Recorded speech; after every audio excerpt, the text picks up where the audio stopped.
expected sales potential from the selected target market. So you tadi dah buat segmentation, then you target your market and you know how to position your product into your markets, into your customers' mind. You have to start doing your sales forecast. Sebab kalau you nak launch apa-apa project ataupun any new products, you need to have some sales forecast so that you know how you want to target to sell. Okay. It is quoted in unit of sales or in ringgit for a period of time. So make sure bila you prepare you punya sales forecast, jangan just in unit sahaja. It has to be in ringgit form. Done at the beginning of new business year, help to estimate business income and resource requirement for the year. Okay, sales forecast is not just for your new product, but it's also for your existing product. Okay. What are the steps in preparing your sales forecast? You have to first determine your market size, then you identify your competitor, then you estimate your market share, and then you calculate the sales forecast. Okay, let's see the first step. Market size. Market size is the total potential purchase that is expected from the target market. That means you already targeted your market.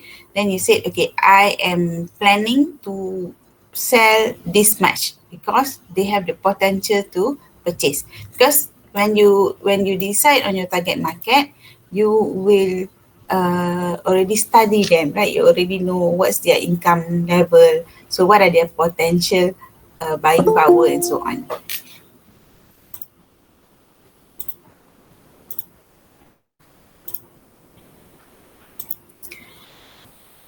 Okay, this can be quoted in unit of sales or ringgit for specific period on daily basis, on monthly basis, weekly, monthly, not double typo, daily, weekly, monthly or yearly. Okay, so in this period of time, what are the potential purchase? Okay, example here, syarikat keropok. Your target market is residents of housing area within 20 kilometer radius of its factory. You have your factory, then this company said the target is residences.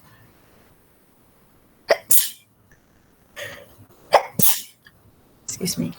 Okay, residents of housing area dekat 20 kilometer radius of the factory.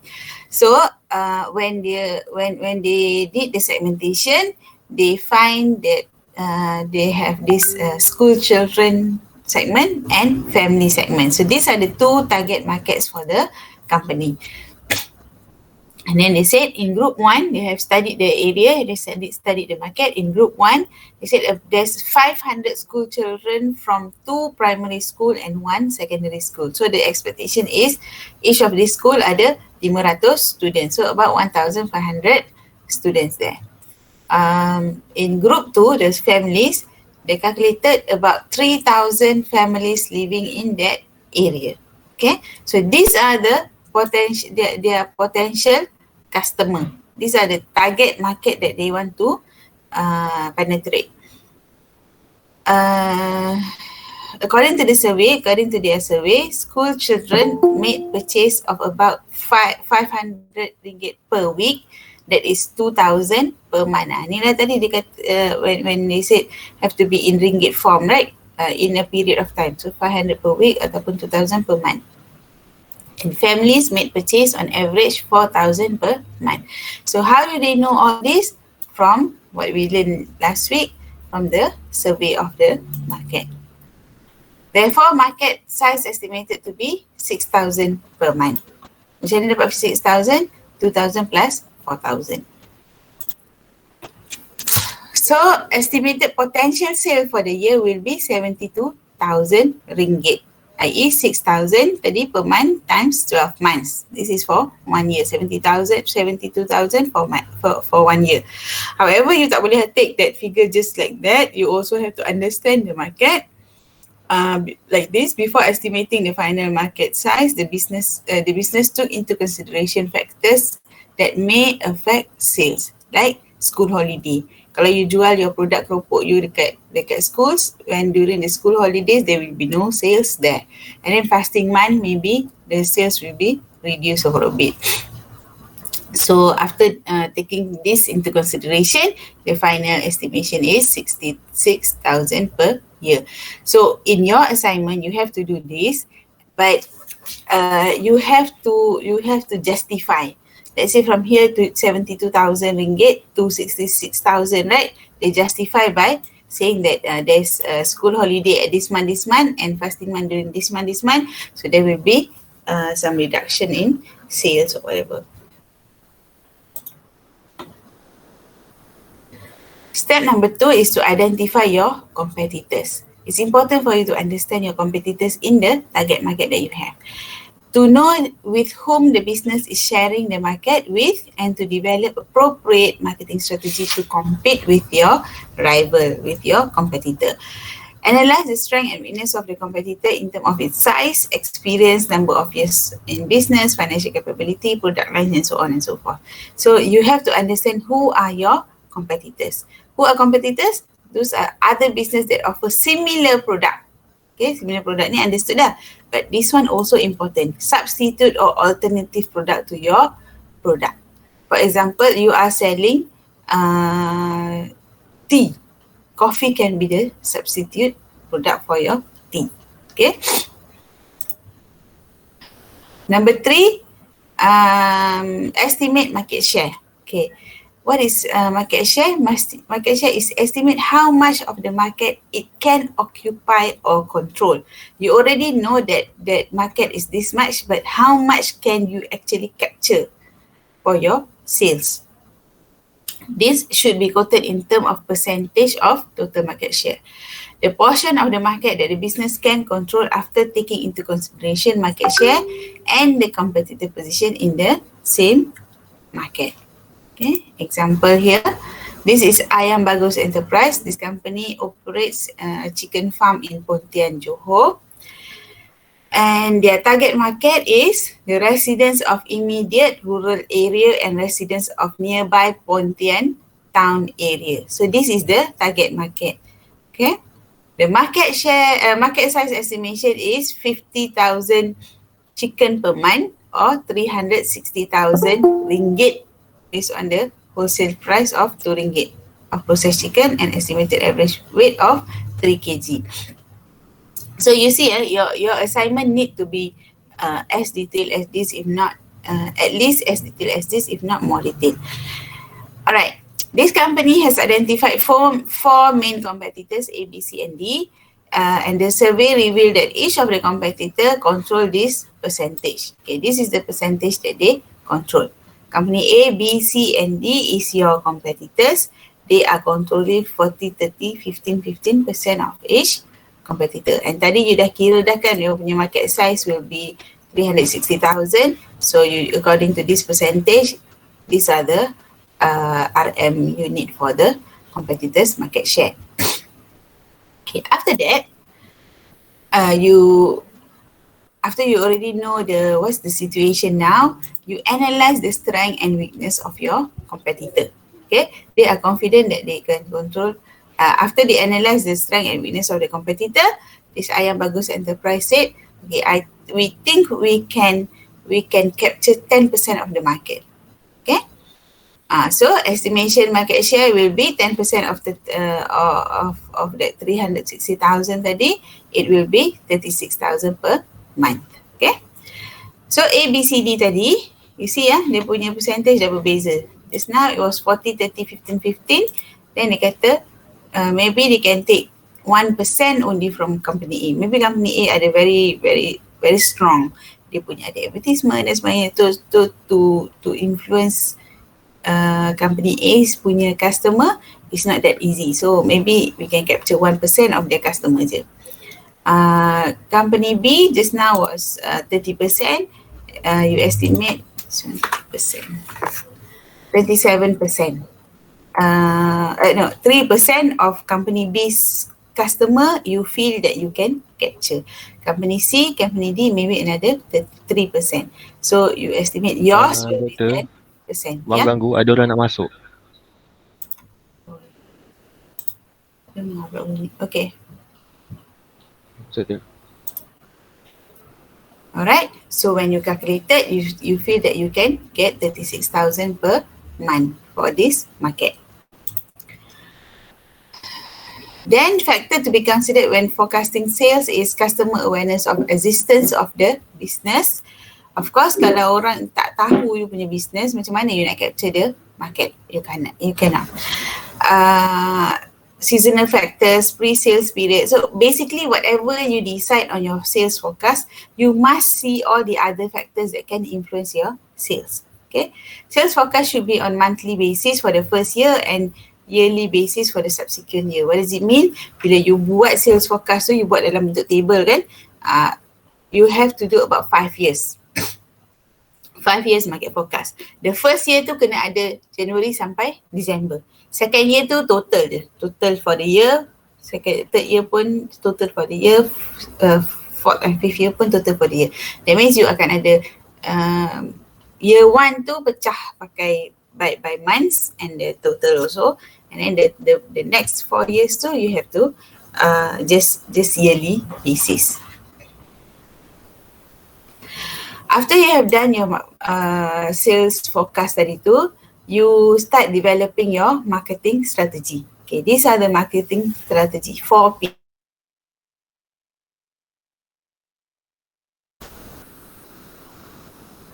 I will just go briefly only because we are going to look into each of this in each of the chapters. So products are, these are the things that you're going to look at when you see when in the product chapter. You look at how you want to do branding, how you're going to look at the quality, design, packaging and so on. Okay, and then you're going to look into pricing strategy. The most common pricing strategy are the two ways of doing that is cost-based pricing and value-based pricing. Kalau cost-based pricing ni ialah cost plus standard markup. Okay, markup influenced by average profit margin in the industry number. Ini semua nanti kita akan look into pricing punya strategy. And then what are the factors affecting pricing? Economic condition. We will be studying about what are the channel. Sometimes your product is from a manufacturer to directly you jual straight to your consumer.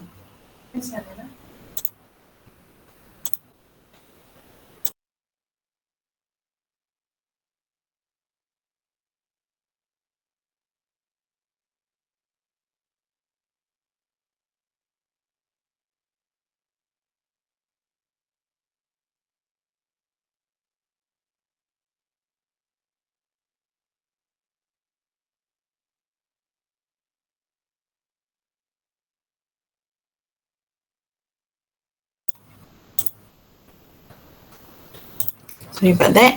Okay, for distribution strategy, you are going to look at what are the channel, whether you as a manufacturer nak jual terus to your customer atau nak jual to retailer and then retailer sell to customer atau wholesaler then wholesaler sell to customer, or you want to sell to, ni terbalik manufacturer to wholesaler, wholesaler sell to retailer and consumer. I might as well. Ni terbalik in your notes, please make correction.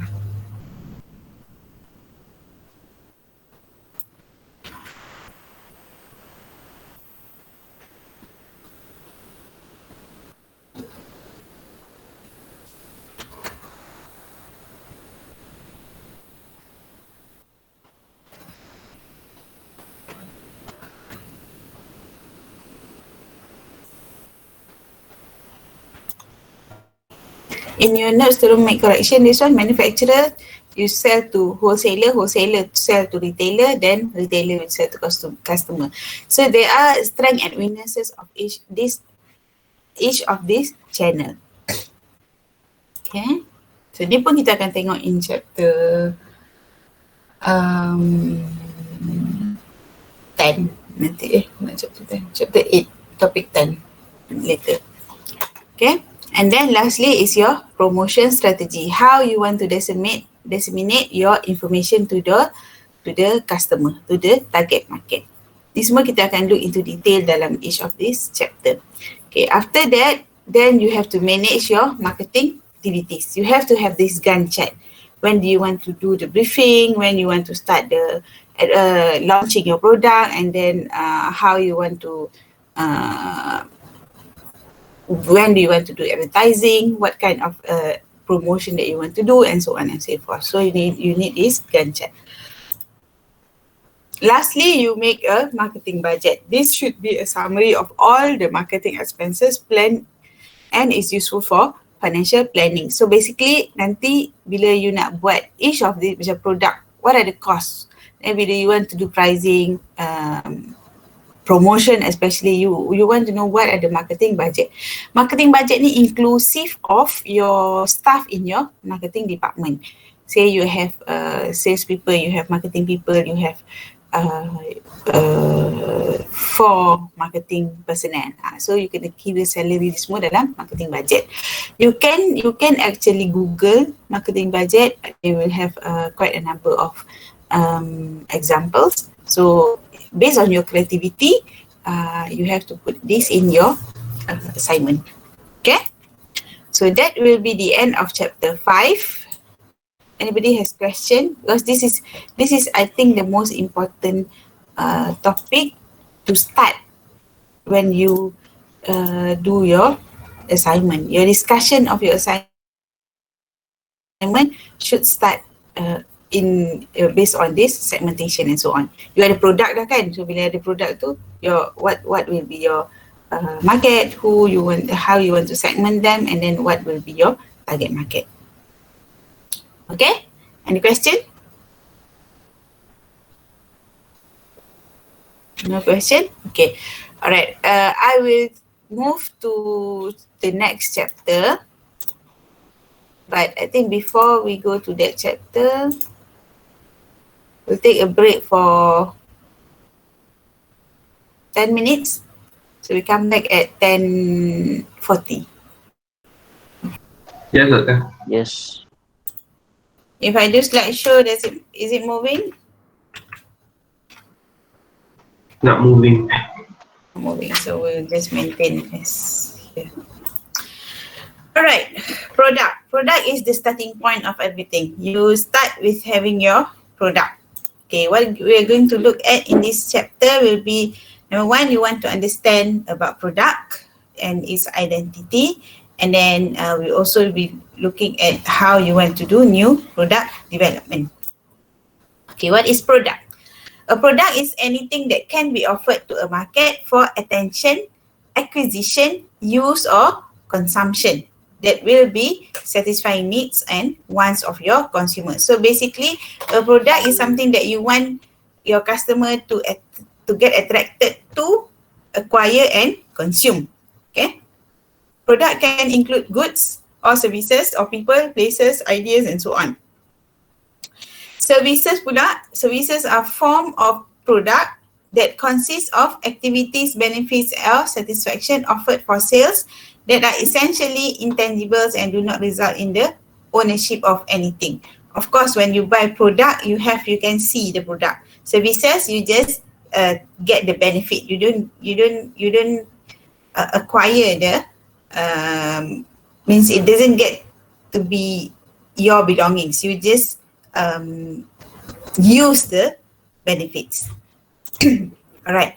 Products can be tangible or intangible. Tangible products is something that you can hold, feel and so on. Refers to something that felt, tasted, heard, smelled or seen.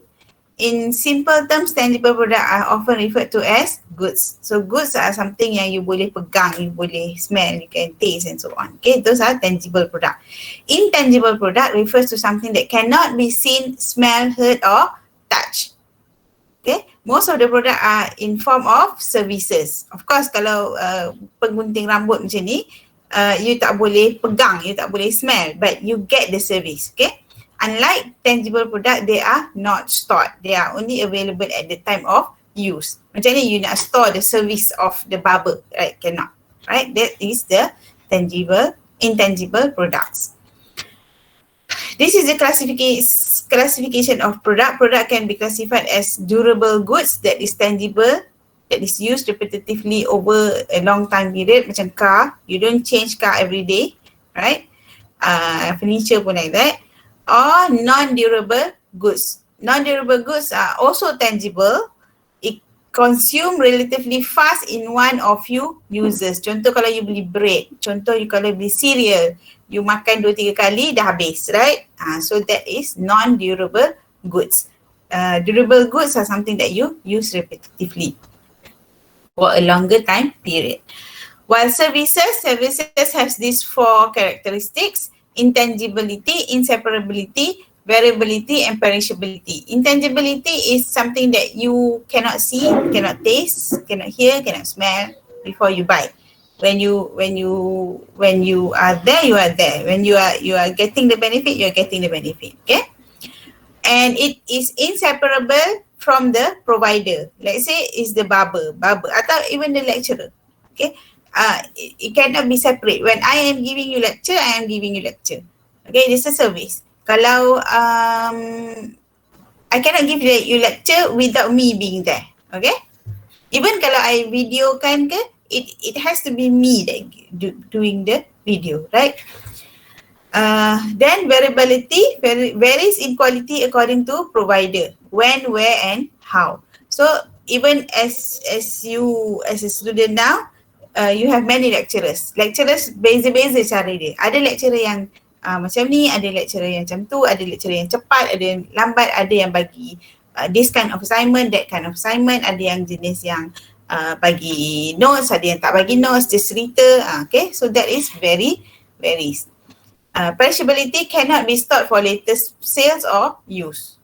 That one dah cakap tadi kan. Okay, level of product enable a company to differentiate itself from competitors and gain competitive advantage. It can be positioned based on its attributes, benefits, usage, occasion, user versus competitor product.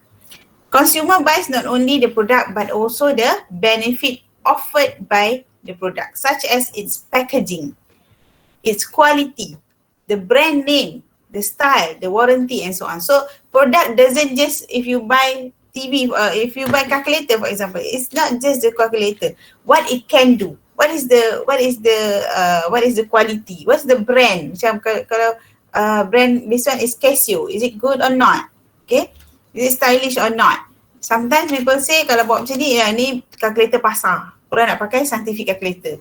So those are the different values that people see from your product.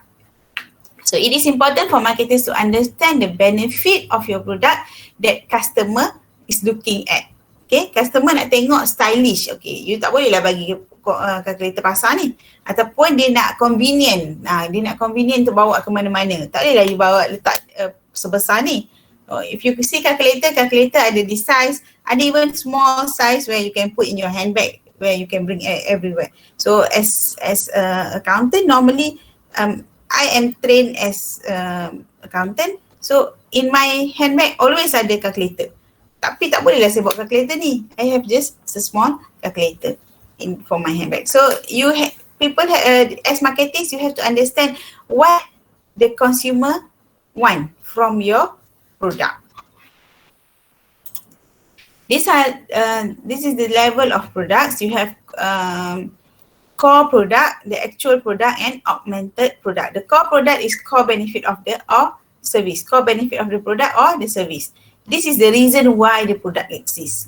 That means, for example, calculator tadi, calculator existed to aid in calculation. Okay, so that will be the core benefit of a calculator. Main dia apa yang dia nak bagi, apa this product can give. That's the main thing, is the core benefit. Then is actual product. So the actual product comes with its packaging, its quality, its brand name, features, design, and so on. Product characteristic which give the product tangible identity. Okay, this one, like I said just now, this is Casio. It was in a box. So when you buy, you know this is the product yang with characteristic, not just a calculator. It is a Casio calculator that has quality and so on. Okay, and augmented product this is actually talking about the same product, but it has 3 different levels. So when you explain your for your assignment, your product, It has to you have to identify these 3 levels. The third level is augmented. Additional services provided by the manufacturer which come along with the product. For example, how long is the warranty? It comes with help of installation. Kan macam contoh kalau you nak beli phone baru dia biasanya dia cakap kita boleh transferkan all your contacts, kita boleh transferkan all your apps that you have in your old phone, we can do that for you. So those are some other services, additional services yang related with the product tapi it is not the product. Okay, so all this together is considered one whole package of the product. These are the two product classification. You have consumer product and industrial product. Kalau for consumer product, it satisfy personal and family needs. While for industrial product, it's used for resale ataupun to make other products. This one kita dah discuss hari tu, right? Okay, for consumer product is normally convenient products, is shopping products. You can see at the grocery store, you can see at the malls and so on. It can be a specialty product and unsought product. Okay, kita akan tengok one by one. For industrial product, you have supplies and services, capital goods and material and parts. Kita dah tengok sikit hari tu this one, but we will look into it one by one kejap lagi. Alright, these are the types of consumer product. The first one is convenient product, then shopping product, specialty product and unsought product. For convenient products, it can be divided into 3 subcategories. But what is convenient product? It is normally inexpensive, little shopping effort needed without a lot of comparison to alternatives. Usually cheap, purchased regularly, immediate and do not require much thoughts or plan. For example, dia cakap, okay, you punya cereal dah habis. You just go and buy. It's not that expensive. It's not like you're buying a car. Okay? So this can be categorized into 3 categories. That is staple product, impulse and emergency. Okay.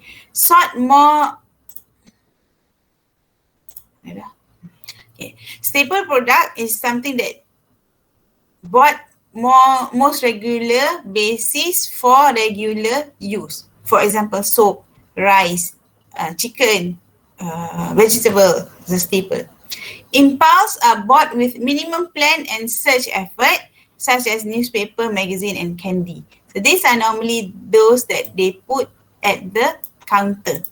The impulse. Impulse ni maksudnya dia akan, you just macam look, ambil. Look, you not really think about it and you don't really need sometimes. Okay. Emergency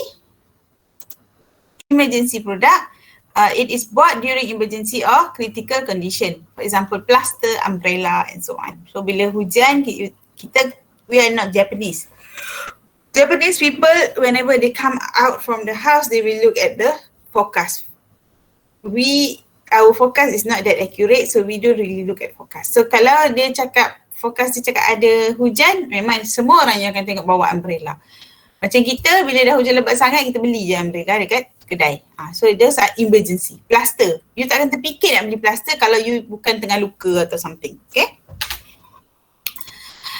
Shopping products, the second type of product, shopping products, is less frequently bought. Consumer use to plan and compare the sustainability, quality and price before they purchase. Consumers spend much time and effort in gathering information and making comparison. So when they want to buy, they don't just take. They kind of like give some time to see, to analyze the product and so on. So there are 2 types of shopping products, homogeneous and heterogeneous.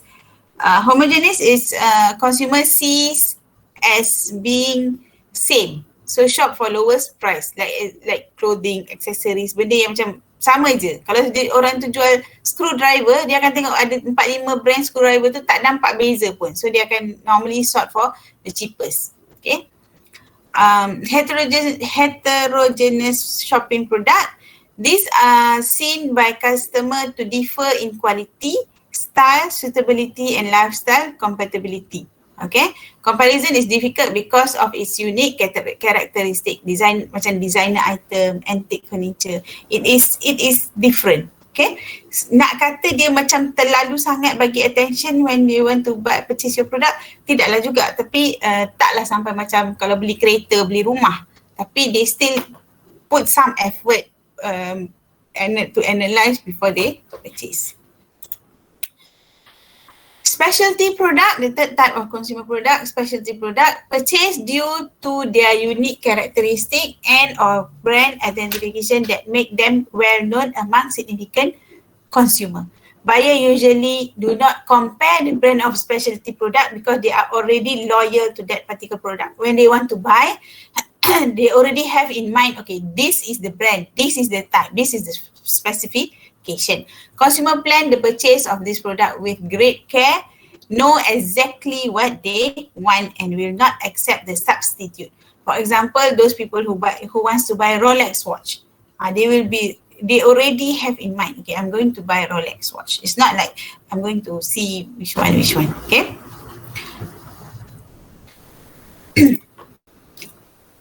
Products are expensive and often distribution is very limited. You tak boleh dapat Rolex watch dekat everywhere. You really have to go to its shop ataupun its retail shop to find it. Brand loyalty tends to be very strong for this type of product, specialty product. Lastly is the unsought product, products that consumer either does not know or know but does not think of buying. This one is something that you want to take note on. So there are products that normally people don't think about buying. So dia punya cara you nak jual will be different from the other products. It requires aggressive personal selling and highly persuasive advertising. It is not bought, it is sold. That means bukan orang pergi cari untuk beli. It has to be, you have to put effort to sell it. Itu maksudnya it is not bought, it is sold. You have to put effort to sell, then only it can be sold. Kalau you nak tunggu orang datang cari itu very susah lah. For example, insurance. Insurance, if you won't think about it unless some people come to call you, come to see you to talk about insurance. Okay. That one is unsought product. Produk yang tidak dicari. Produk yang you kena influence untuk jual. Then the industrial products, we have materials and parts, capital goods and supplies and services. Materials and parts, basic products that will be transformed are entirely into something else. Contoh yang tadi, macam ni lah, nuts and bolts and all the things that when it comes to the final product, it can't be seen. Screw tu kan kita tak nampak. Kita tahu, okay, dia dah jadi kerusi. Macam tu lah. Material and parts. Capital goods pula, products that aid in buyer's production or operation used in running the buyer's business is different from materials and parts as they are not going to be part of the new product. Materials and part ni, dia bukan jadi end product tapi dia become part of the product. Tapi capital goods ni is not, it won't be part of the product. It is helping to produce the product tapi not be part of the product. For example, macam machinery. Machinery tu you perlukan untuk buat your product. To manufacture your product, you need the machinery. Tapi this machinery doesn't get into your final product. That is capital goods. Lastly is supplies and services, intangible product used by the firm. It does not enter the finished product at all. They are items that help for the operation. For example, lubricant oil, computer, stationery. These are in this industry product. People use it in the companies or in the industry. But it doesn't have anything to do actually with your product. Okay. This one product hierarchy. You also have to see, you have to understand. Sometimes kita tak fikir pun ada orang study about all this. But actually the marketeers really study on all this. Okay.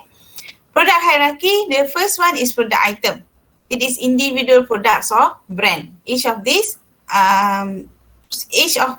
is product item. And then in the product item, sometimes you will have product lines. A number of product items, product line length is the total number of items within each product line. Okay. Company ni dia jual kamera. So dalam kamera tu ada banyak model. ada banyak version dia. Those are the product line. Okay. And this is called product range. One company can be actually producing many type of products. Ini same type of product, right? Tapi different models. This is different type of product altogether, but it's all electronics. And that company can be producing handphone with also ada computer with camera and TV like this. This is called product range. Okay, product line. This one, product line. Sekejap ya, cari orang masuk.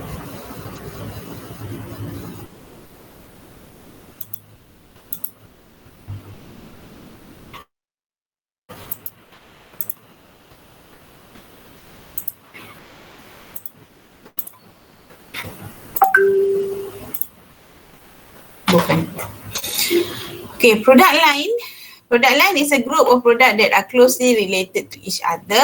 The product line depth, dipanggil depth, is the number of different variants of each product item that you have in your product line. For instance, Canon's camera product line includes varieties such as digital, SLR and compact cameras.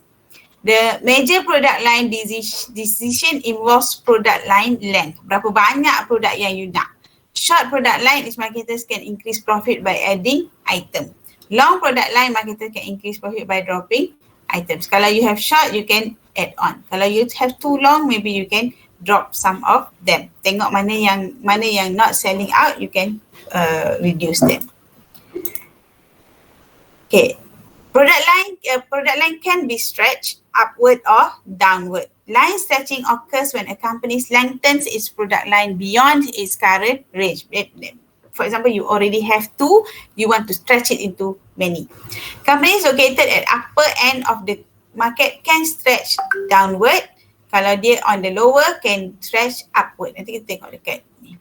Companies in the middle range can go both sides. This is the example.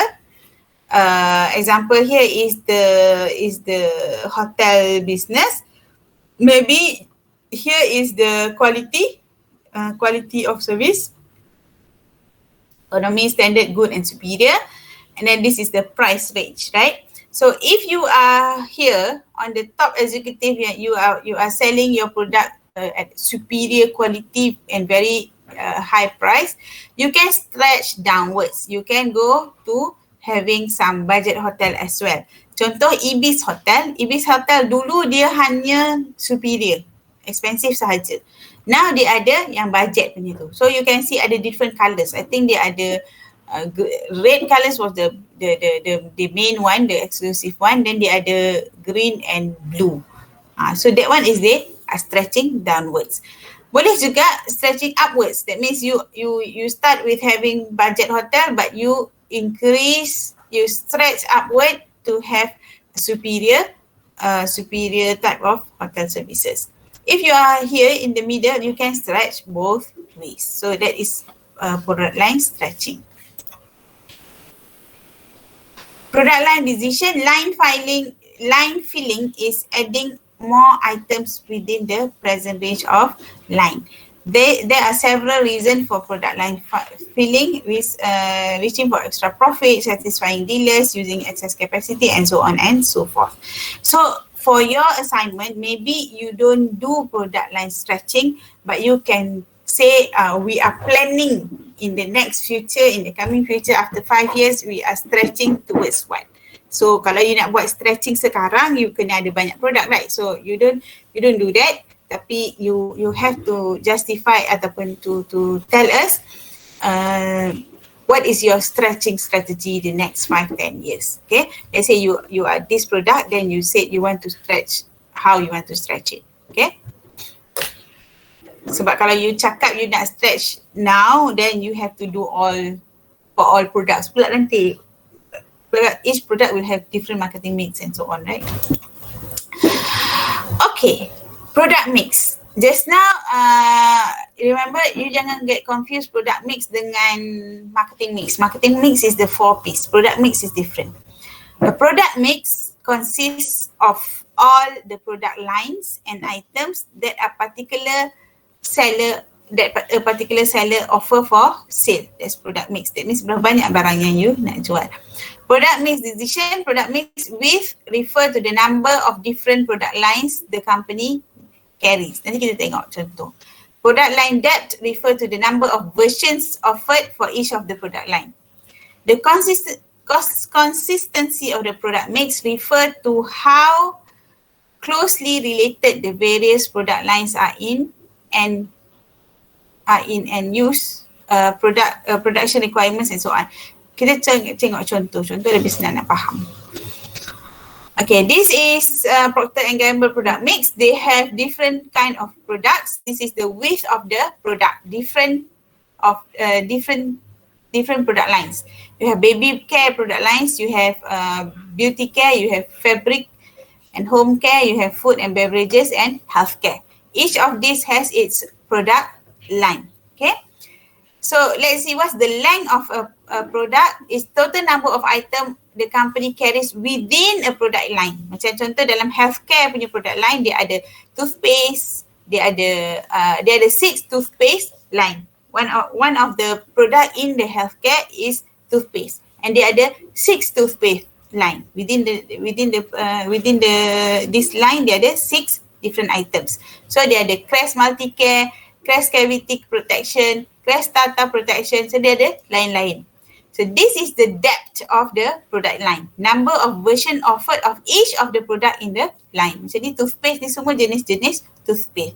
Dalam healthcare ni maybe ada banyak lagi line-line yang lain. Dan dalam tu ada dia punya depth of the product. Okay, the width is the different type of different lines, and then the length is the within the line and within this product line. And then you akan ada depth of the line is based on the options ataupun how many versions you have within the that particular line. Okay, now the next one is product identity. What is product identity? It is mainly the what the product promise to deliver. Okay, it's most important component of building customer loyalty, because they tengok barang you, not just look at the barang. It is what you actually deliver with the barang. Brand is a promise we make to the customer. Okay, the key factors that help shape the actual product is the product identity, the packaging, how you want to do the packaging, the labeling on the package, the branding, and so on. Trade dress is total image of the product, including its size, how you want the packaging, how you want to make the size, the shape. You see if macam perfume, macam-macam shape you can see, right? Shape, package, color, texture, graphic. So these are all what you actually want to portray to your consumer, that you are delivering something. Packaging has some levels and so on. Packaging involves designing and producing the outer cover of the product, such as the container and the wrapper. Packaging functions. What is the function to do your packaging? So it contains and protect your product. It should be promoting your product. That means your packaging kena bagus lah, kena cantik, kena attractive. And it's also facilitating storage, use and convenience for your customer, as well as maybe from the you have to decide which channel.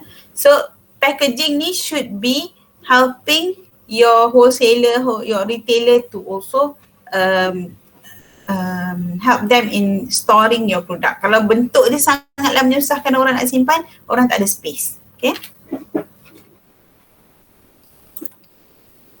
Packaging level, there are three level of packaging. Packaging consists of primary package, such as jar for a day cream, a secondary package, and such as the paper box containing the jar of the day cream. Okay, so ini first level packaging is what contains your product. Apa yang memegang your product. Your product is inside this, right? Inside this bottle. Macam this bottle is not your product. Your product is inside this bottle. So this first level packaging is something that contains your product. Lotion tu ke, shampoo tu ke, whatever. The second level packaging is this box. Okay, this box is second level packaging and this is third level packaging. So normally first and second level packaging you nak design beria-ria. Okay, because this is to attract your consumer. But the third level packaging, it should be very simple and box size, something like this, so that it helps in facilitating the storage for your wholesaler and retailers. Okay. When you decide on your packaging decision, what are the things that you want to consider? Number one, it should be protecting your product, okay, from damage in handling and shipping. Because bukan daripada you terus ke consumer. Even daripada you ke consumer pun, you need to deliver. How you want to deliver? Masuk dalam lori kadang-kadang, hantar melalui pos laju kadang-kadang and so on. So it should be protecting your product. And it should be visible. So it can attract attention for people to want to look at your product. Okay? And then it should have added value. It should have style, extra benefit and so on. So kalau you buat packaging semata-mata, tak ada added value, so you membazir je dekat you punya packaging. You contoh this one, McWrap ni. Kalau you tengok even sekarang ni, kalau kat McDonald ada what's the new type of burger yang dia ada sekarang ni bulan Ramadan ni? Mesti ada korang All over. Yes, fall over. Fall over tu dia ada in the packaging. Asyik kita makan je kan kalau kelas saya kan. Dah lah tengah-tengah hari macam ni kan. But fall over tu kalau you tengok packaging dia ada macam dot kan tengah dia. Yang mana you boleh koyakkan. Which facilitate you to hold and eat. Right? Sebab dia kan dia macam kuah-kuah dia, sos-sos dia akan bertumpah-tumpah, right? So that one ada serve some function. Ada added value in the wrapping of this the package of your product. Distributor acceptance, that mean it is okay for the distributor. Macam you nak jual to your wholesaler, it should be helping them in storing your product, in handling your product. Tak menyusahkan nak. Kalau bentuk dia macam-macam, storing tu susah. Okay? You want to look also at the cost of this packaging. Tak naklah overprice sampai barang tu mahal kerana packaging. No, you don't want to do that. But you might think most of your product, ni tak nak very costly lah in terms of packaging. Tapi you see some very expensive products. Contohnya Switch watch. Switch watch dia punya packaging sangatlah cantik. Nak buang pun sayang. Tapi tak adalah guna sangat. Tapi dia nak tunjukkan packaging tu also dia tunjuk reputation of that product. Jam-jam je lah tapi dia nak tunjukkan benda tu sangat valuable and so on. Dia punya box is very unique lah. So it is also quite costly. Depends on your product. The cost that you want to consider for your packaging depends on your product. And also the long-term decision that you want to make based on your packaging, whether all of this you want to keep for how long, this type of packaging. Lastly is environmental and legal issues. Tak bolehlah pakai benda-benda yang tak legal. So kalau macam food product, so your packaging must be food standard. How you want to have effective packaging, it should be appropriately designed for your target market. So even sometimes kalau you nak designkan for teenager, maybe different colour. Kalau children, different colour. Kalau adults, orang tua, orang above 60s, 70s, different colour for example. So you have to think about your target market. So when you want to design in your assignment, when you want to design your packaging, you must tell us in your report, must tell me why do you choose this packaging? How is actually good or appropriate for your target market? It should be eye-catching, of course, suitable to the product. It should be compliant with the retailer's requirement, especially for the storage. It should promote image of the enterprise, distinguishable from competitors' product. Tak bolehlah nampak sebiji macam your competitor. And it should be strong, convenient and well designed. Remember, you have this 3 level. You have to justify why you choose 2 or 3 level. And then if after that you have to say that, okay, this is is this attracting? How does this attracting? How does this being helpful? So you have to justify each of your packaging type, why you choose to do that. Your product also need labeling. Labeling refers to visual labels, symbolic or textual information about a product so that it can be identified and be organized. Information can be related to the price, quality, content, whatever lah in the when you want to label your product. It should be informative for the customer. Kalau dia nak tahu more on the product, label should help you. The label should help the consumer to understand more of your product. This information may be directly available on the product or through reference to a booklet, telephone numbers, website, and so on. So the labeling is actually giving information for your consumer to understand your product more, how to use it, how to store it, right? Kalau baju contohnya, kalau you baca label, maybe many of you tak pernah baca label. Lepas ni cuba tengok label. Bila beli baju, cuba tengok label. Kalau baju you tak ada, dah koyak label dia, cuba pergi kedai, pergi kat AOI ke apa, pergi just go around and just look at the label. Sometimes label tu cakap, okay, ini tak boleh cuci with temperature higher than 30 degree. Sometimes dia ada cakap, it should not be mixed with other colour punya baju. Sometimes dia cakap baju ni tak boleh direndam. Maksudnya nak cuci boleh tapi tak boleh direndam lama. So on and so forth. My personal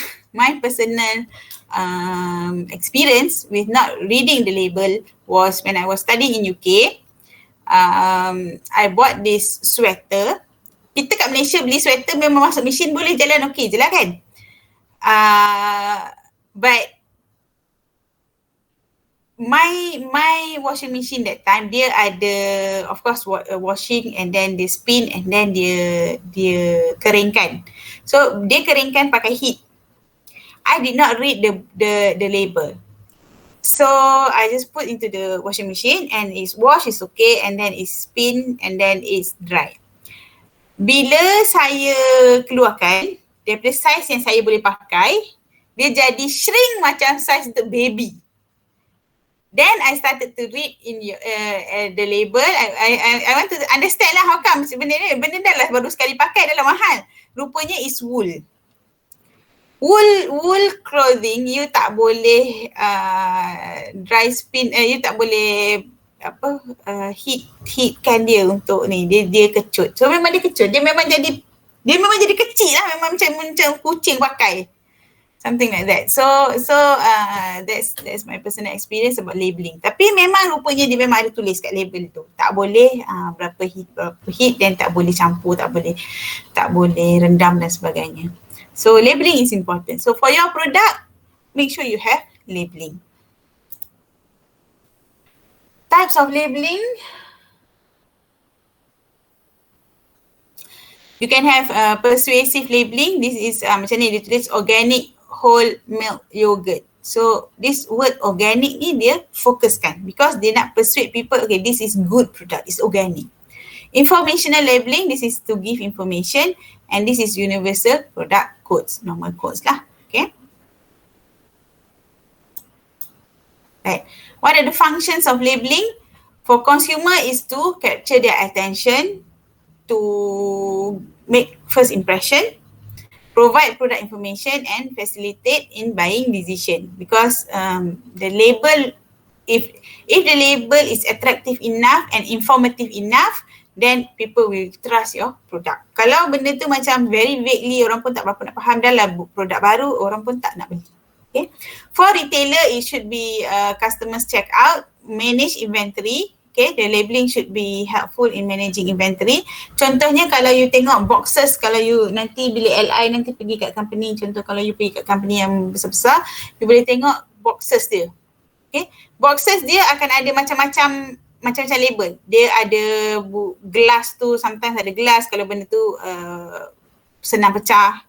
Kalau then sometimes dia kat atas label tu dia ada arrow ke atas. It shows that okay, this is the top part, you tak boleh terbalikkan sebab barang tu dalam tu akan terbalik, something like that. Okay, serving international market, diverse culture, and it should follow requirements. Okay, alright, we are half through 30 slides. We have another 30. Let's have a break before we continue with the branding. Our class sampai pukul berapa 12? 12. 12? 11?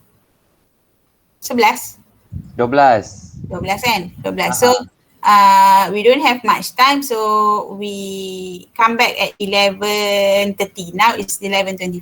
Take a 5-minute break lah. Okay, everybody? Hello? Yes, doctor. Okay, can I continue now? Yes, doctor. Apa dia ada malam-lai je suaranya? Semangat wajah sikit. Okey, doktor. Macam tu lah. Baru saya pun bersemangat sikit nak bercakap. Yes, doktor. Alright, continue. After you already have your labeling, you want to do your branding. Branding can be described, you can see the slide, right? Yes. Boleh, doktor. Branding can be described as personality of the product, okay? It is defined as the name, term, sign, symbols, and design, or combination of these things lah, term, sign, and symbol design. To indicate the identity of the products or services and to differentiate one manufacturer from its competitor. Okay, branding, these are the brand elements. Number one is you can use brand names, individual brand names ataupun family brand names. Kalau individual brand names, contohnya each product tak associated to the other product that you actually produce. Macam contoh PNG, dia lah produce Endin ni susu, Pampers, Fibris. Ni adalah benda-benda yang tak ada kena-mengena, no association between them. Or you can have family brand, easier to recognize and less advertising cost. Contohnya dan untuk Apple, semua benda pun Apple. HP pun, handphone pun Apple, laptop dia pun Apple, iPad pun Apple, semua guna same name. So in term of advertising, dia only advertise for Apple. Kalau macam PNG ni, lain-lain produk, lain-lain benda ni semua kena advertise sendiri-sendiri.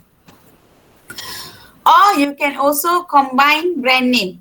Contohnya Heinz Tomato, Heinz Pet Shop, Pet Food and so on. Tapi semua ada Heinz ni. So dia tahu yang ni produk ni semua come from the same company. Contoh kalau ni lah, kalau contoh PNG nak guna PNG Ending, PNG Pampers, PNG Fibris kalau dia nak guna. Okay. Then you can also have brand mark macam ni. Kalau Apple, you tengok ini kat mana-mana produk, you dah tahu dah ni produk Apple. Kalau you tengok Ramly, memang dah tahu dah Ramly punya produk. So dia ada brand mark. And then you can also have trade name. These are the legal trading name. And also trademark. Trademark ni lah macam registered trademark. Okay. Types of branding. You can use manufacturer brand. Macam Gardenia ni semua sekali ni Gardenia. 2EGs ni pun Gardenia. Roti Gardenia biasa ni pun Gardenia. Roti yang jenis macam bun ni pun Gardenia. Dia pakai semua pun Gardenia. So this one is using the manufacturer brand. Who is the manufacturer? Gardenia. Kalau yang ni private brand, retailer or wholesaler brand. Created, used and owned by reseller. Contohnya bukan Tesco. Tesco bukan ada company minyak, bukan ada company jam, tapi dia buat OEM, dia pergi kat company-company ni, dia cakap please produce for me but I want to use my brand. Okay, this is private brand. Or you can also have co-branding. Macam ni dia ada ni apa nama dia? Ini apa? Walls dia panggil. Ice cream apa Walls kan? Wow. Walls. Okay, Walls dengan Oreo. Walls dengan M&M. Sedangkan ini adalah different companies. Okay, so dia co-brand, dia join, establish. When two established brand names of different companies are used on the same product. So that means this is the collaboration between the two companies.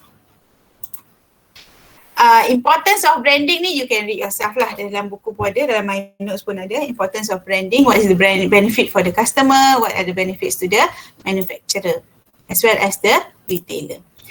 Alright, I want to cover this, brand equity. Brand equity refers to the value of the brand or how much it is worth. Brand equity is the positive differential effect that knowing the brand name has on customer response to the product or service. So bila orang tengok Starbucks contohnya, orang sanggup bayar RM12. Kadang-kadang syarikat biasa ataupun company kecil-kecil pun ataupun even kat tepi jalan pun, they can give you coffee. Tapi you won't you won't agree to pay RM12 for 1 cup of coffee. Tapi because it's Starbucks, dia ada value dia dah develop dia punya produk, dia punya brand, until you tak rasa ralat pun nak bayar RM12 for 1 cup of coffee. Sedangkan coffee lah. Okay. You can't somehow you associatekan dia punya rasa tiba-tiba jadi terlebih sedap pula kerana dia Starbucks. Okay. So that is the successful of Starbucks in dia punya developing dia brand equity. A brand with strong brand equity is very valuable asset. Okay, brand valuation is the process of estimating the total financial value of a brand. Measuring it is difficult. Measuring brand equity ni normally memang expert yang kena buat. Dia kena tengok market capacity dan sebagainya. High brand equity provides a company with many competitive advantages, such as a powerful brand enjoys a high level of customer awareness and loyalty. So once you dah capture the heart of your consumer you akan loyal to your brand. A powerful brand form the basis for building strong and profitable customer relationship, of course. Therefore, the fundamental asset underlying brand equity is the customer loyalty. Kenapa you want to develop brand equity? Because you want to have customer loyalties. Bila you dapat customer loyalty, they will keep on buying from you and they will promote your product for you. Okay. These are some of the branding strategies. You can have line extension macam ni. Semua ni peanut butter. Tapi dia ada different version. Ada yang kasar, ada yang lembut, ada yang tak rasa, ada yang smelly, ada yang tak smelly and so on. Or brand extension. Contoh Burger King, you already have Burger King restaurant, right? Makanan, right? Then they extend to this type of chips. Extend to new or existing area. Or you can do multi-branding, more brands into an already existing category. Satu barang tu boleh ada dalam kategori yang sama. Ni semua macam cleaning things, right? Tapi dalam company yang sama yang produce semua benda ni. Tapi dia tak letak brand yang sama. Semua benda-benda ni brand lain-lain. Or you can even have new brand into the market, compete with existing rivals. So it is something new and fresh. Macam you are Proton, they come up with Lotus. Okay, tapi dia company yang sama, cuma dia come up with new brand. One company can has few brands, no problem. What are advantage of branding? Of course, for your customer recognition, cultivating brand loyalty. Loyalty means sales. Promote a more effective product positioning, because if you focus on your brand, you want to develop your brand equity, you will promote in positioning your product in the mind of your consumer the same way. Macam mana you buat advertising pun, it will be the same message that you actually developing in the brain of your customer, in the mind of your customer. It is easy to extend more products, especially under the same family name. So kalau you nak bagi produk yang baru pun, consumer already associate with what you already have. Contoh kalau orang yang memang suka makan dekat Burger King restaurant, Burger King burgers, when you have this, dia nampak brand Burger King ni, dia akan rasa macam mesti nak rasa, nak taste, and normally it gels with what you already have. It can also lead to financial advantage. The brand itself become very valuable. So this is 2014, agak ketinggalan sikit, tapi at that time Apple was having brand value of 124 billion. Just the name, bukan produk dia lagi. Just the name, the brand. I'm not sure now. You can search at Google apa brand yang the most valuable. At one time, Coke was the top one. Now it's Apple. Okay. Consideration in brand name selection. Okay, it should evoke positive association. Tak boleh lah dia macam you punya produk buat benda ni tapi your brand name is saying some other things. Contohnya this one is maybe sabun, sabun apa tu? Cermin or something, sabun apa-apalah. Dia letak Mr. Clean. Dia tak boleh letak Mr. Dirty kan? Sebab dia tak doesn't represent your product. Be easy to pronounce and remember. Apple, of course, is very easy. We learn about apple from day one in the school. A for apple. A for apple. Dia memang nampak pun bentuk apple. Very easy. Daripada budak kecil sampai orang besar semua tahu. Ini bentuk ni bentuk apple. Suggest product benefits like clean and clear. Okay, this is the benefit of your product. It cleans and also clear up. This one I think clean and clear ni produk untuk pencuci muka dan sebagainya. So it cleans your face and it clear up all the jerawat ke apa. Okay, clean and clear. Suggest the benefit. Be distinctive. Macam contoh Panasonic and Panasonic are not distinctive. Dia orang confused. Some people they actually have reason why to do this. Because they nak capture the market of Panasonic. When Panasonic develop their product initially, they want to capture the Panasonic punya customer. Okay. Tapi normally kalau you actually want to develop your identity yourself, you should be distinctive. Berbeza daripada yang ada. Use numbers when emphasizing to technology. For example, this one, 3-in-1. 3-in-1 shampoo, 3-in-1 coffee and so on. Not infringe on an existing registered brand name.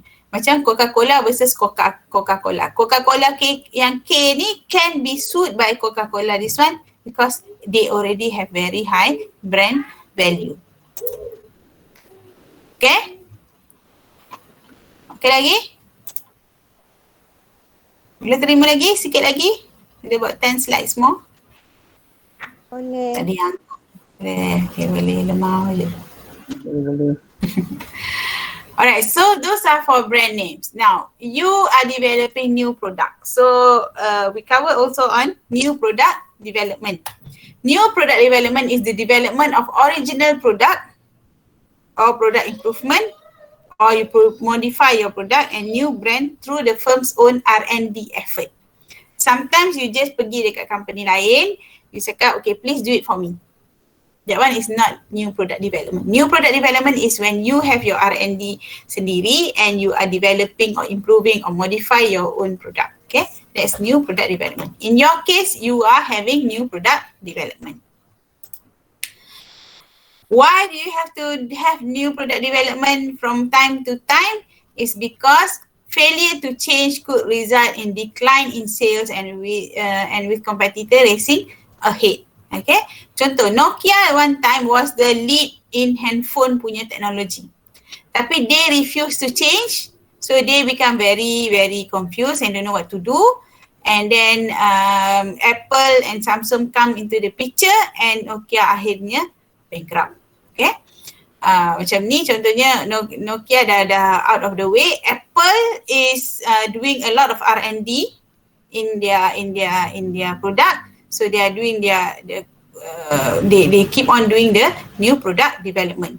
And Samsung dia tak nak ketinggalan. They keep on copying Apple. Apa Apple keluar dia keluar. Apa Apple keluar dia keluar. Okay.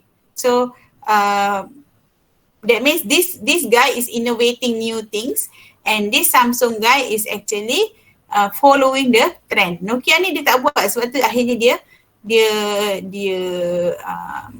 bankrupt lah. Dia get out of the market. Okay, so you need to keep on, sebab new product development ni bukan sentiasa kena develop new product. It also involve product improvement, product modification. So kalau you maintain dengan you punya produk yang lama, tak dapat lah. Okay, memang akan ketinggalan. Types of new product. Okay, you can have new to the world product. Benda orang tak buat, you buat new things. Macam smartphone, dulu tak ada, tak wujud smartphone, sekarang ada smartphone. New, you can have also new product line. Dulu you restaurant, sekarang you ada buat chips, contoh ni. Addition to existing product line, macam Head and Shoulders, dulu ada one type of shampoo for everybody to use. Now they have for dry hair, for oily hair, for whatever hair. And then improvement and revision of existing product. Asia, dia ada different group of consumer that they target. repositioning your product, macam Dali dulu dia panggil Daki, lepas tu become Dali, for new market or market segment. Dulu contoh kalau Colgate, dia Colgate untuk semua orang pakai, tapi sekarang ni dia ada Colgate yang lain-lain.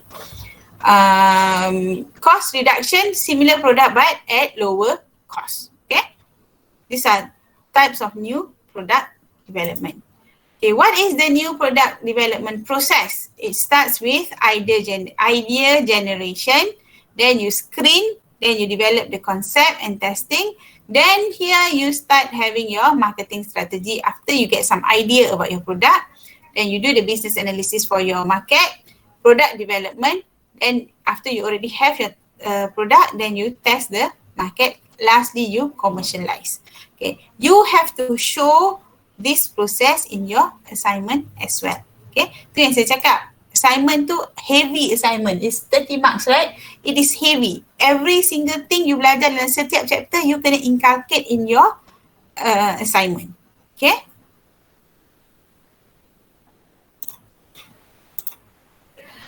Okay, what's the first step tadi? Idea generation. It is a systematic search for new product idea. Choose from several alternatives. Source of idea you can get from your employees, internal source. You can get from your competitors, tiru je lah macam Samsung buat. You can do survey from your customer, what do they need? And then you can ask your distributor and suppliers as well, what do they think? Macam distributor ni, you boleh tanya apa yang consumer suka. Kalau you bukan macam you don't have direct access to your consumer, maybe you can ask your distributor, what is customer asking for? You want to try to fulfill that. For supplier, how you want to get the idea? Because suppliers sometimes come up with different technology, different type of material and so on. So maybe you also can ask supplier, what are the things that you can use to, what are the new things that you can use for to improve your existing product. Then you do your idea screening. Select from the alternatives from step 1. Step 1 ni tadi you get all the ideas, right? So you screen the ideas now and the ideas should be feasible and workable to develop. Contoh, you nak buat kereta yang boleh terbang ke angkasa. Itu tak feasible and maybe it's not workable also. It will violate so many international law, right? So it's not feasible and it's not workable. So you choose from all the alternatives that you have, what's the best one. Why you cannot try everything? Because it's very costly to do try and error. You really have to see pros and cons of your alternative and see what's the best that you can select. Concept development and testing. After you select one product, you try to develop it, tapi you develop the concept first. Product concept, a detailed version of the idea stated in a meaningful consumer term. In a way, you already did this a little bit when you present the product that you want to use to me in the beginning of the semester hari tu. The company's task is to develop a new product into alternative product concept, find out how attractive this is to the consumer. So, bila you dah ada concept of a product, somebody is not mute ke apa? Kenapa bunyi dia lain macam? If you already have the concept of your product, you also have to get some feedback from your consumer. Whether or not, buat macam ni, kita tak nak jadi shock sendiri. Right? The company task is to develop a new product into alternative product concept, find out how attractive it to the customer. Concept testing, call for testing new product concept with group of target get consumer. Let's say hari tu some of the group cakap dia nak jual kepada household. So you kena pergi tanya dekat household. Kalau buat produk macam ni agaknya you akan beli tak? Belum buat lagi produk tu, tapi the concept itself you want to get some information. So these are the things that you actually can help you in developing the questions bila you buat questionnaire untuk tanya kat consumer tu kan, to get information tu kan. So these are, when you go through these notes, you akan tengok apa benda yang you sepatutnya tanya. This is one of them. Okay. The concept may be presented to consumer symbolically or physically. You boleh tunjuk barang tu ataupun you boleh cerita dia punya konsep. After that, you develop your marketing strategy, outline proposed marketing mix, 4Ps tadi, what you want to do with your 4Ps in terms of your product. It should consist the target market, the planning, product positioning, the sales, the market share. So basically these are all the things that you have to have in your assignment lah. Okay. The product plan price, the distribution. Ini banyak lagi, ada benda-benda ini mostly kita dah cover, but this one kita masih belum cover dalam next chapter. And then you do business analysis. Idea is good, okay, but the product must be financially worthwhile in the long run. If it is financially worthwhile, then the product can move to the product development stage. Kalau produk tu macam idea tu memang canggih, memang best, memang orang suka, tapi it is not profitable, it's not feasible for you, then it should stop there. Okay. This stage look deeply into the cash flow the product could generate, what the cost will be, how much market share and the product may achieve, and the expected life of the product. So you have to think about this when you want to decide betul-betul you nak ambil idea yang tu. After you have done all that, you want to do product development. This is where you actually make the product. You make the prototype of the product. This is also one part of your assignment. You have to develop the prototype of your product. Then you test marketing. You dah ada prototype kan, you akan pergi dekat consumer, you akan nak dapatkan feedback dia orang. Okay. After passes the functional and consumer test, we do test marketing.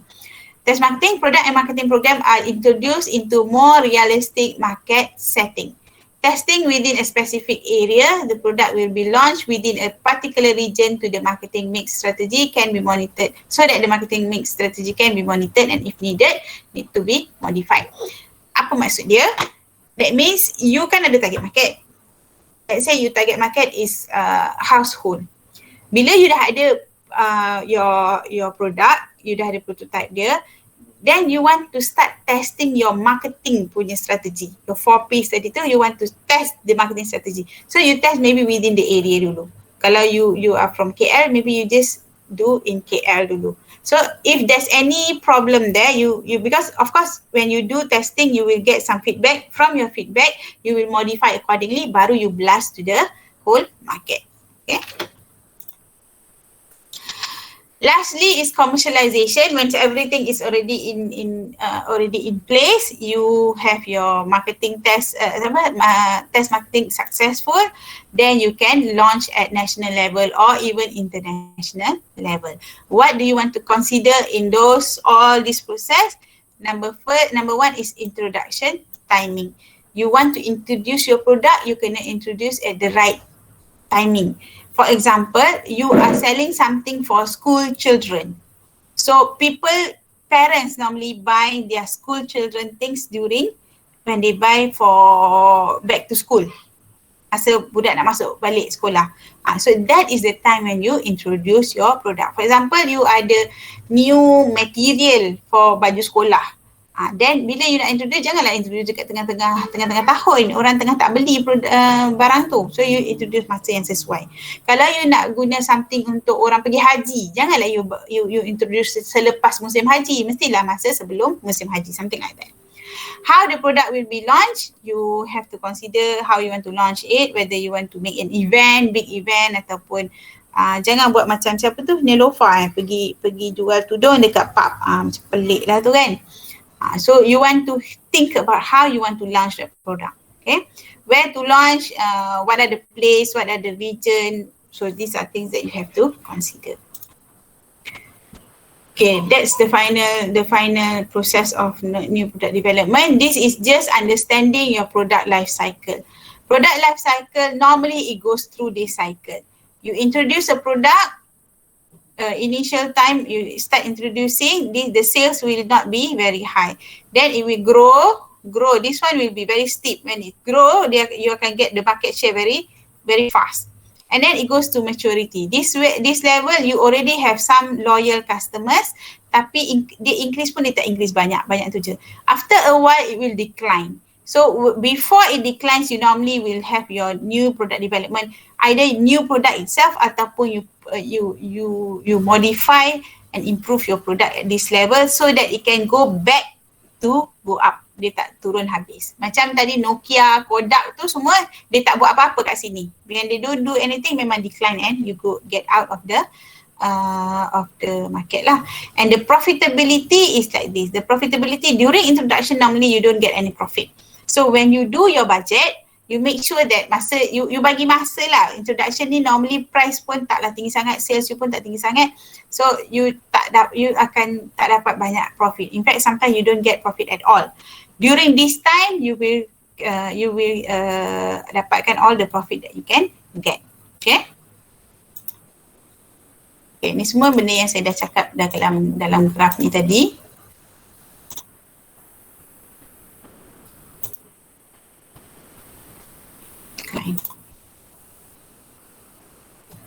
Okay.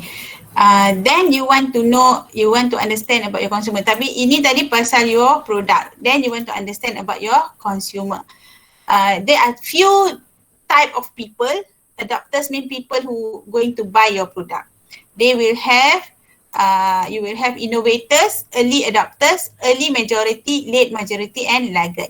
This group of people, kalau early majority ni, the 2.5% of your consumer will normally be an innovators. Dia orang sentiasa nak jadi orang yang pertama yang beli barang.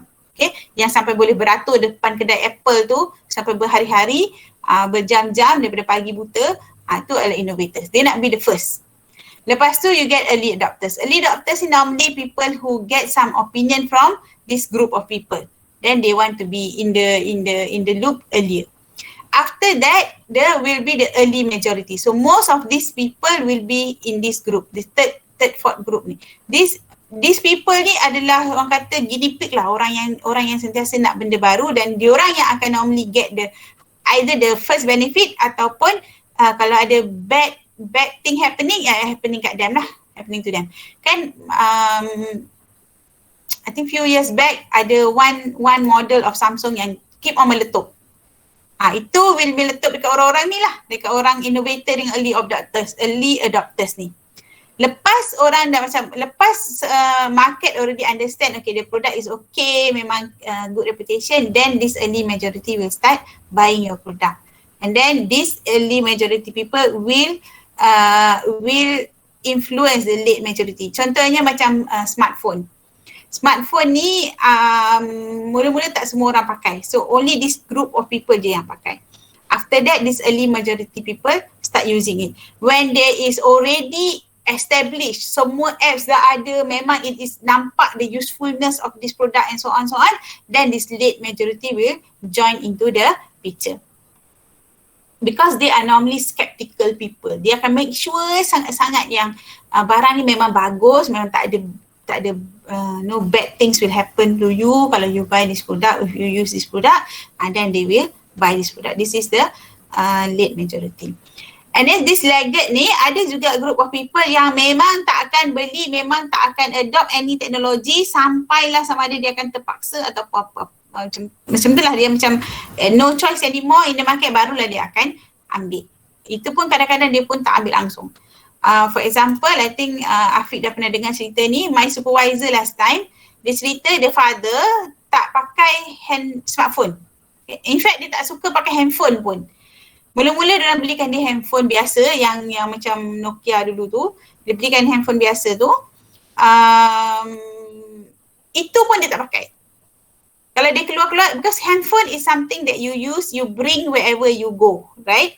So because this guy is very, yelah, my supervisor pun tua, bapak dia sumpah-sumpah tua lagi lah rasanya. Handphone ni, function dia ialah supaya you boleh bawa pergi mana je. Tapi for this, my supervisor's father, dia ada handphone dia letak kat rumah. Dia guna semacam telefon rumah. Walaupun anak-anak dia beli handphone, tapi bila dia keluar dia tak bawa handphone dia. So you know that this group of laggard. Okay? Alright, so that is all on the dot 12 o'clock. You all ada kelas ke pukul 12? Tak ada. Okay, so that is all for this topic. We have finished this chapter berapa ni? The first chapter of marketing mix product. So the next chapter will be price. Any question?